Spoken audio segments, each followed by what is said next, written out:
লতিরাজ কচুর এই সকল চারাগুলা কিন্তু আজকে আমাদের ডেলিভারি হচ্ছে। আর যেটা সরাসরি আপনাদেরকে একটু দেখায়, দেখেন প্রত্যেকটা গাছের গোড়াতেই কিন্তু লতির দেখা, মানে অলরেডি 2টা 3টা 4টা 5টা এরকম লতি ধরে আছে।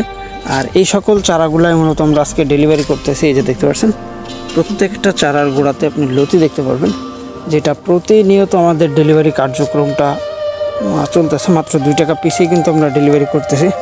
অসংখ্য চারা ডেলিভারি হচ্ছে আজকে। আর আসলে সরাসরি মাঠ থেকে দেখানোর একটাই উদ্দেশ্য যে আমরা কেমন জমি থেকে কেমন কোয়ালিটির চারাগুলো দিচ্ছি, সেটাই কিন্তু মূলত দেখানোর জন্য। এই যে দেখতে পাচ্ছেন, চাইলেই কিন্তু খুব সহজেই এই সকল চারাগুলো আপনি সংগ্রহ করে নিতে পারেন মাত্র 2 টাকা পিসেই সুন্দরবন কুরিয়ারের মাধ্যমে। এই যে দেখতে পাচ্ছেন চারাগুলা কাটিংয়ের কাজ চলতেছে, পুরা সিরিয়াল দিয়ে শুধু চারা, অসংখ্য লতির চারা।